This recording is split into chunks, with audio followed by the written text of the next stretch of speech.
Hello and welcome to this Fintech Power 50 webinar all about Fintech for Good. We have a fantastic group of panelists here today, all aiming to answer the question, is Fintech really good? There's certainly a lot of effort by many players in the industry to make a difference in society, whether it's offsetting carbon or providing services for the unbanked. This webinar is going to explore what doing good actually means and how understanding Fintech is making a difference. So our panelists will examine why the Fintech industry is in the perfect position to do good and determine once and for all whether Fintech for Good is the latest industry fad or whether it's here to stay. So without further ado, I am thrilled to welcome my panelists today. We have John Hart, API Partnerships Director at MoneyHub, and David Beer, Global Head of Enterprise Solutions and Partnerships at Kogo. Gentlemen, thank you so much for joining me today. It's an absolute pleasure to have you here, all to talk about this fantastic topic and an interesting one as well, which you're both really in a great position, obviously, to answer these questions about. But first of all, it would be great to get an introduction both to yourselves, your company, and the kind of things that you do. So, John, I will go to you first. Hi there. Yeah, so I'm the API Partnerships Director at MoneyHub. I work with our clients and with our prospects to understand and dig into the challenges that they're trying to solve and the experiences that they want to deliver to their customers and how they can best leverage open banking, open finance, open data, and the analytics and insights that come around that. So MoneyHub is an open finance, financial wellbeing platform based on our data aggregation and insights engines. So we work with companies across financial services and retail to help them deliver data-driven solutions to their customers and to really drive forward new innovative products. Amazing. Well, thank you so much for being here today. And then David, I'd love to get an introduction from you as well. All right, thank you, Polly. Thank you for inviting me. I'm Dave Beer. I'm Global Head of Enterprise Solutions at Kogo. In essence, what that means is I work with banks and partners, understand problem statements in the marketplace, and then help them shape bespoke solutions to meet their key requirements. So Kogo is a carbon insight, carbon management solution. We work with nearly 20 banks around the world. In essence, what that means is we're a very data-driven organization. We take transaction data, we enrich that data, and we help our customers build personalized customer footprinting experiences. We talk a lot about solving the intention action gap. There's a lot of individuals and businesses out there that would like to do more, just don't know where to start. So bringing the data to life and latching that onto everyday spend, you can actually help them make better ethical decisions at point of need. So I'm looking forward to the conversation today. Fantastic. Well, it's great to have you both here. I'm really excited to see kind of where our discussion goes because, like I said, Fintech for Good is such an interesting topic, but also like a big topic in a lot of ways. So I guess I want to kick off the conversation by asking like probably a super high level question that's probably a little bit mean, but essentially I'd love to ask you both, what good can Fintech do? What is it that Fintech can do a bit of good in the world? So, I mean, David, I'm going to ask you first. All right, excellent. Thank you. So, I think from, a personal perspective and the work that Kogo's been doing over the last 5 years, we've seen a lot of impact and results and a lot of, consumers and businesses changing behavior with the work that we're actually doing. I think the key thing for me is a couple of things, is that fintechs are a lot more agile in the marketplace. They can innovate far faster than what a bank can actually innovate. There's also the power of data. We talk a lot about data, and I know we work closely with MoneyHub as well, who's very data driven. We talk a lot about, a connected ecosystem. I talk a lot about saying in nature, everything is connected. And it's the same that if you can use the power of fintechs working together, they can make it easier for banks to actually launch solutions. And I think by combining what a fintech does with what a bank does, you can then create scale.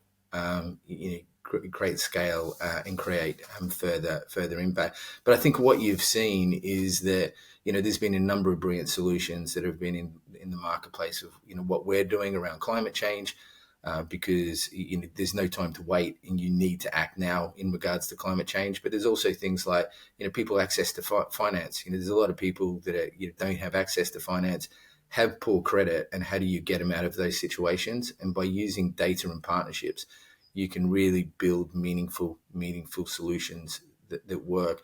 one final comment I'll make is that what I see is banks are very transactional.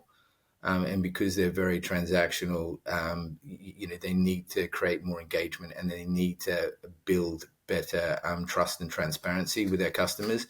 And by working together in collaboration, then we can help banks deliver against their mandate, but also help their customers achieve more as well. So I'll leave it at that and let John have his say. Amazing. Thank you, David. And John, over to you. What good can fintech do? Yeah, no, great answer, Dave. I think you've touched on all of the major points there. I think that to build on one of those points is that I think historically banks have been very transactional. They've been very very product focused. So a lot of banks, a lot of financial service providers, have or claim to have millions of customers, when in actual fact they've just sold millions and millions of product, right? And they don't necessarily have those individuals as being engaged customers because they've got that product mindset. They become really efficient at selling what products they want to sell. And I think a lot of fintechs that are coming into the market are a lot more customer focused. They are focused on the challenges that individuals are having, the problems that they need to solve, how they need to and want to progress through their financial lives. And I think having that flip in terms of the mindset of how you're approaching engaging with customers and actually delivering those experiences, it really helps them bring into focus the problems that people are having and how modern technology and data can be leveraged to empower those individuals and actually give them a solution that does good. And that ranges from understanding your environmental footprint and how you can help reduce that, all the way through to getting personalized insights into your spending and helping you plan for the future. So understanding your finances today, how that relates to your finances tomorrow, and how you can have a more comfortable financial life and retirement. So there's a whole range of good that fintech is helping do across the industry. Amazing. Thank you both. Yeah, I think it's a really great space, I think, to be in for fintech to want to do good. And I guess moving on then for the conversation is, how can fintech be leveraged in order to address financial inclusion and empower underserved communities? Because I think this is a very big, I'm not going to say a hot topic at the moment, because I think it's something that's been in fintech for a while. Like fintech has always existed to solve problems, and these are some of the problems that fintech has been solving. So I guess, how, in your opinion, can fintech be used to help address these financial inclusion issues? John, I'll go to you first. Yeah, so there are a number of really great use cases out there where we're partnering with financial service providers and companies to help drive financial inclusion. And it's all about leveraging data. Ultimately, it's all about using someone's data to help get them the services that they need. A great example of that is using your open banking data to help support like loan applications and get access to credit. So traditionally, the people with thin credit files or like no credit file, there's about 5 million people in the UK that are invisible to the credit reference agency system at the moment, and so they don't have access to good, cheap, well priced loans and credit products. So the people that need it the most don't have access to it. And so we've worked with a number of lenders to help use the open banking data as part of their underwriting process.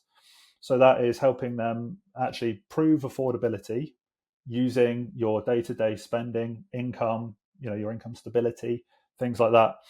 And so in doing that, one of our clients has increased the number of yeses that they can give by 18%. So they've increased the number of loans they can write comfortably, understanding the risk of writing those loans, by 18%.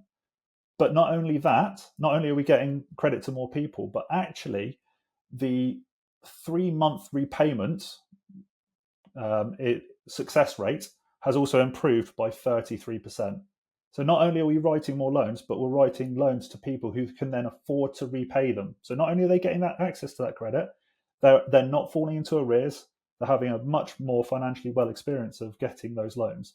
So just that one example is helping a lot more people get access to fair price credit who can afford it. Amazing stuff, absolutely. And David, do you have anything to add here?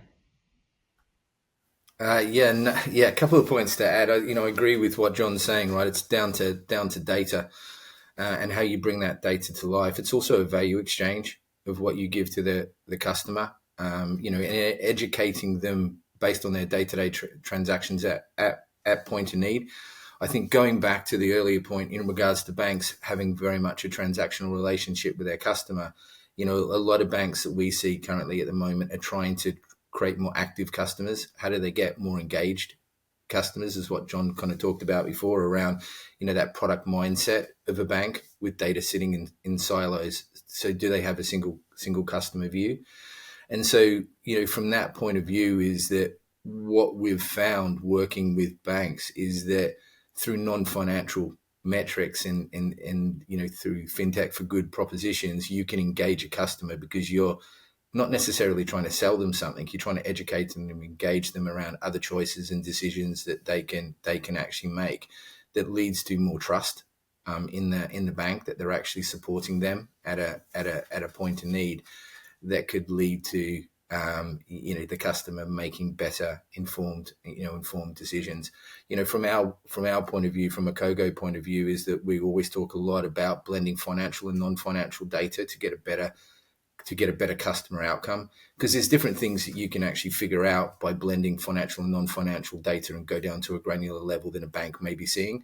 So for an example, say Kogo working with MoneyHub as an example, you can start to see, all right, where how much the customer is actually spending on groceries, how much the customer is actually spending on energy. Are they spending over and above a benchmark on both of those areas? Does that mean that someone's making a decision and going, do I heat my home or do I feed my family? Now, is that customer financially vulnerable that we're not actually picking up because it's not default? The customer's not defaulting. The customer may be living a bit higher on credit, but they're not looking at that as a vulnerable customer.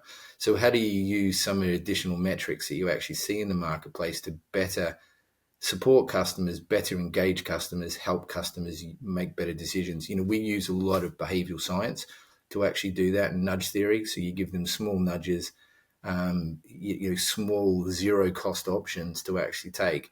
And from there, you can lead to other options and other decisions. So I think the engagement is key. So engagement's key, data's key, and creating value. I think that they actually see that the bank is there to help them, and actually support them, and there actually is a true value exchange on both sides. Yeah, that's really interesting. And I guess in a very kind of similar vein to what we've just talked about, how much is fintech involved, or how much can it be involved, I guess, in promoting financial literacy and financial education? Obviously, very kind of similar to the conversation of financial inclusion and empowering underserved communities. But when it comes to sort of financial literacy and that side of things, is that something that fintech can get involved in as well? I mean, David, what do you think on that one? Yeah, because it's for me, right. We've seen a lot of examples of this. I think what I was just talking about before, when banks are looking at creating more active customers. The bank might have a big base of mobile users, but how many of them are coming into the mobile app experience regularly? And so what sort of conversation can they actually have? Because if no one's engaged, you can't have an active conversation. And I think if what we've seen, say for example, working with NatWest, we have over 1 million customers in that NatWest experience that are actually using the carbon tracking feature. So generally what that means is they generally come in more regularly than a traditional, right across their banking relationship. They generally come in more regularly than what a traditional customer is, and they can spend 4 to 6 minute dwell time with inside the app experience. But what that also means is if they're coming in and they're looking at transaction by transaction and looking at their carbon intensity, they're also looking at their financial spend at the same time. So the argument would be, are they more financially literate by working, by measuring their carbon footprint, because they're focusing more on their money spent and where they're actually spending money and how they're actually spending, money. So I think, we've seen a lot of positive outcomes from working with banks, that they're creating more engagement. Because they're creating more engagement, they're actually be able to do more to support their customers than they previously could. Because I think engagement is the massive key the more you create engagement, the more you create value, the more you can actually support the customers, because everyone's different. And we talk a lot about hyper personalization of that, creating hyper personalized experiences, because everyone will act differently. The last comment I make is that what we're looking at trying to do is look at a mixture of cost and carbon savings for those individuals, because everyone has different drivers and different value positions. Yeah, amazing. Thank you, David. And John, what about you? What do you think on the financial literacy and education side of things? I'm in danger of getting on my high horse now in terms of financial education. Whilst obviously I'm not kind of poo-pooing the idea of financial education, I think it's really important. I think how it's being delivered is currently not engaging with people. People don't need, really static, boring blocks of content, or a kind of a whole array of different financial education articles that actually they don't know what's relevant to them. They don't really know kind of what they want to do, and they definitely don't have the time or frankly, the attention span to sit down and read these articles and then try and translate that into their own personal financial situation. And I think this is really where the power of fintech and the power of leveraging that data can really unlock helping people become more financially well without that financial education piece. And I'm much more of a fan of personalization over education. Personalize the experiences to an individual to support them towards their end goal. And in doing so, you're encouraging those positive behaviors, you're ingraining those positive habits without sitting someone down and say, here, read this page, understand what it means, and then go out and apply it. A lot of people are not in the situation where they can do that. And they don't know where to start. It's not a fault of theirs. It's just that's the situation they find themselves in. They've got these, the situation that they find themselves in, and it needs to be rectified somehow. And where do you start? How do you get out of this hole that I'm in? How do I buy my house? How do I get onto the property ladder? Well, actually, first and foremost, you've got to get control of your spending. You've got to build up a deposit. How do you do that? Do you understand your spending? Do you understand where you can cut back on certain things in spending? And it's about tailoring the experiences to individuals so that you can help them get control of their finances, create the space to save, and then help them sweep money frictionlessly into a savings account to build up a deposit. You can leverage all of the behavioral economics and behavioral psychology elements of nudges, hints, tips, and insights that help take people on that journey to achieve their financial goals. And it might be to get out of debt. It might be to, buy a house. It might be just to, get from payday to payday more comfortably. If you can understand that individual and use their data to help them, you can then create a journey. You can create the data insights to be able to take them on that journey. Yeah, that's so interesting. Thank you so much, John. I guess it kind of goes to show you sort of the wide-ranging impact fintech can have in so many different places. And I guess it'd be great to know an example or some examples, if you have multiple, of fintech solutions that have had a positive social impact, whether that's in regards to, obviously financial education that we've just been talking about, or in regards to any sort of thing at all. I'd love to know some examples of any positive impacts fintechs have seen. John, I'll go to you first for that one. Yeah, so just a couple of examples. So we partner with a rewards benefit platform called Fizz Benefits. And so they have gone out and brokered deals, discounts, cashbacks with a wide range of retailers across the UK. And they then provide that to workplaces. And one of our clients is using a MoneyHub Fizz integration in their workplace. And so in that example, Fizz have gone out and got all of these amazing benefits, but they sit there and people don't necessarily know what benefits they're entitled to. They don't really know how they can leverage those benefits to best effect. And so what we can do is we can cross-reference where they're currently spending their money against the available deals on Fizz. And we can say, right, if you leverage your Fizz benefits, the stuff that you get as part of your employment, if you leverage that with your current spending, you can save X amount of money. And these are the top ones where you can save money.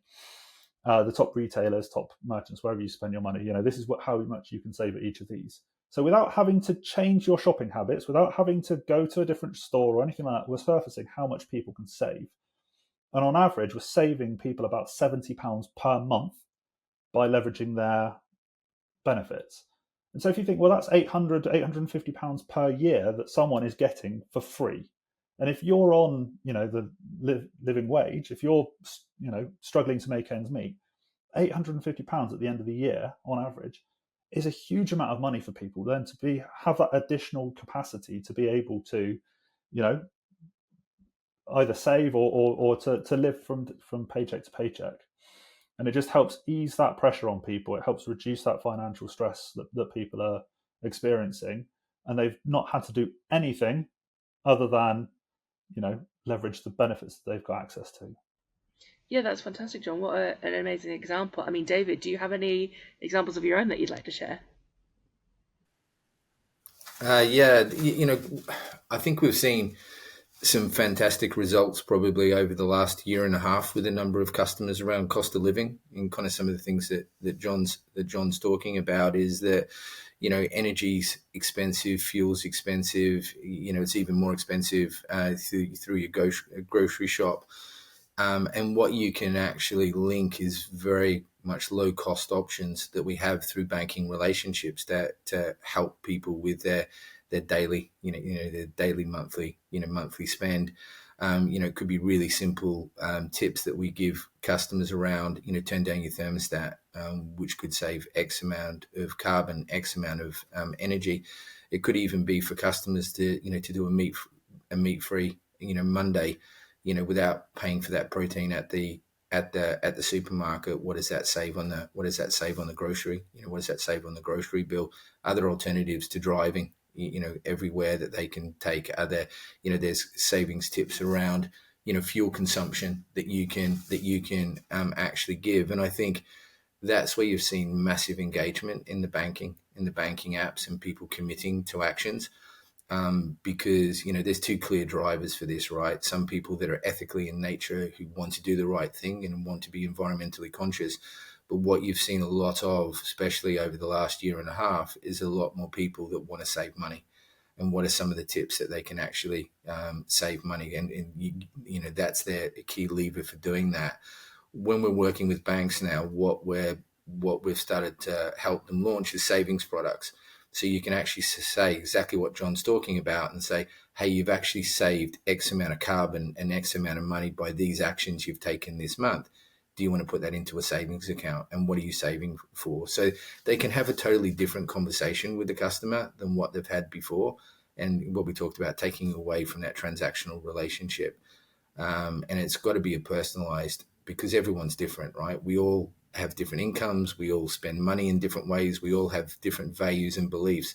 And it's got to be hyper personalized. It can't be a one size fits all, one size fits all approach. So, we've seen really around that cost of living a massive uptake in customers who want to save, want to save money, and then have now, I suppose, more bought into the agenda, and then the bank's got a more trusted, engaged customer as well. I think that's absolutely the beauty of combining, these kind of non-financial data sources like the CO2 footprinting with financial data, because one of the things that banks need to do with their customers is build up that trust, and the CO2 footprinting is an amazing example of that, because not only is it demonstrating a commitment to sustainability and a commitment to the climate, and more consumers these days want to spend their money or give their money to firms where their values align. So it's a great way of banks demonstrating that they are committed to helping reduce carbon footprints and environmental impact. But also it's a way of building up a relationship and building up a value exchange that isn't immediately kind of benefiting the bank. So in me and changing how I spend money to, and reducing my carbon footprint, that's not that doesn't feel a cynical way of the bank stepping in and helping people. Whereas if a bank's messaging was purely just, Hey, it looks like you could open up an investment product. Hey, it looks like you need a loan. Hey, how about a credit card? Where all the time you're seeing those kind of that messaging going out there and it being like, okay, you're just advertising to me. And the cynic in me and the cynic in many people kind of then start to kind of like build up a bit of a trust barrier with the banks. And actually helping go, right, this is nothing, there's no benefit to the bank here. We're just going to help you live a greener, happier life, and help you save money along the way. And oh, you want to save that money into a savings account. I think that's an amazing way of kind of building up that advocacy between the customer and the bank. And so that when the bank then does want to step in and help them with financial products, you've built up that trust, you've built up that relationship, and you've got that you've got the right to have that conversation with the individual. Yeah, I just add one final point, and that's why I think the benefit of Kogo working with Money Hub, blending financial and non-financial experiences together to actually create that, because I think all the banks are trying to move away from a transactional position, but it's really difficult. And I think where banks get it wrong is they're trying to constantly sell products to the customer, so the customer disengages because they're thinking, well, hold on a minute, I don't want to, because I always use the line and say, no one wakes up in the morning and go, I'm going to buy an electric vehicle today. Or very few people actually do that. Or I'm going to spend, 50 grand and retrofit my home. Right. But if you nurture customers in a way and you build relationships and trust, then you're moving into conscious choices that they're actually making, and they're making decisions for themselves than trying to force them into decisions. And it creates a better long-term relationship. Yeah, absolutely. Thank you both. That was fantastic. I guess moving on then to more of the less nice side, I suppose, of the thing of talking about the challenges. Because I think when with everything there comes challenges, but I think the barriers to implementing good solutions or good practices can sometimes be quite significant, I guess, to certain fintechs. But I mean, what are the challenges for fintech startups focusing on social impact? And I suppose what are the opportunities in response to those challenges, I guess? How can people overcome those challenges in itself? David, I'll ask you first. All right, perfect. So I might start a little bit with the opportunities and then sort of move into the challenges. I think, the opportunity for a fintech is what I said from the start is, right, we can be a lot more nimble. Generally data-driven fintechs, we can innovate faster than what banks actually can. We can test and learn very, very, very quick. We can collaborate with other fintechs and join together to solve multiple problems. So, the also for an opportunity for a bank is that if you're working with a tried and tested fintech that's proven results in the marketplace, you de-risk, bringing this into your proposition. You already have, data and learning points. I think the challenge for banks often is that, they can be very siloed in their approach. Data sits in different silos, products sit in different silos. They have a lot of products, propositions, and partnerships that are disjointed and disconnected, where a fintech can help them bring that together. I think, for us as a fintech trying to sell to a bank, they look at this too much as a nice to have, not as an imperative and a must have that they should be building into their experiences. And it's going back to the comment I made before about in nature, everything is interconnected, that they don't look at what some of those correlations of connected, of positive, good actually could be for them to also meet their commercial mandate as well. Because unless you build that trust, then it's really difficult to monetize that. Unless you build engagement, it's really difficult to create a relationship with that customer. I've also, and this is a wider issue for fintechs. We've seen a drop in investment over the last year and a half, and it's more difficult for fintechs to access investment in the marketplace. But overall, I think for me, final comment is that I think there's a lot of positivity at the moment for banks to be more ethically aligned and look at giving back. I've heard from a lot of banks recently, and now we'll see how that changes with the new government in the UK. But a lot of banks are saying, hey, the government hasn't been moving fast enough in regards to the climate agenda. The banks need to step in and actually fill that void. And I think you probably wouldn't have had that 2 years ago, but I think they're now starting to see this is part of their core proposition, or starting to see this as part of their core offering, then sitting on the fringes. So hopefully we're in a more positive time than what we were at least a year ago. Fantastic, thank you, David and John. Yeah, go on, please. Yeah, completely agree. And I think, one of the challenges for the fintechs and people, who are starting out to try and solve these kind of, social challenges, the one of the big problems is scale. It's all good and well building this amazing solution, building a compelling proposition, but you need to get it into the hands of the people who are actually going to benefit from it. And I think that's really, one of the big challenges, and where we're seeing an amazing shift in the industry, in that banks are now more willing to, and financial services providers just in general, but banks are more willing to look at those solutions and looking at partnerships rather than 300 years of history, we build everything ourselves and have done for the last 300 years, we're going to continue to build everything ourselves. They are looking at partnerships. They're looking at how they can actually leverage best of breed existing tech to solve those problems that they're not necessarily set up to solve themselves. So I think there's a huge opportunity there for partnerships, and we're seeing innovation hubs being spun up, and investments and venture funds from these financial services providers that are helping grow the fintechs and help solve social challenges. Yeah, absolutely. Thank you both. I guess challenges are just inevitable with anything, but if we can overcome them, then it's going to be a great time for everyone. But I mean, coming to the end of our discussion now, then let's look towards the future, as we so often do when we have these sort of conversations. And I guess, what do you both see as the future for FinTech for Good? How can the industry continue to drive positive change in society? And I'm going to let you sort of look at that in whatever lens you want to, whether that's in the next sort of 5 years, 10 years, however you want to sort of take that question. But John, the future, what do you think? I'd be honest, I don't even think that we need to look to a 5-year time horizon for there to be some really positive change.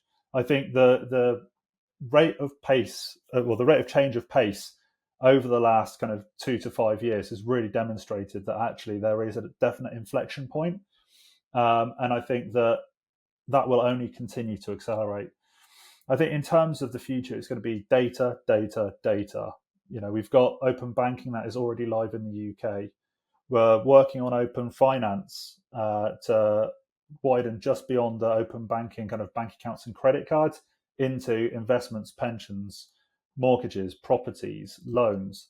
Everything that makes you financially is going to be opened up through open APIs.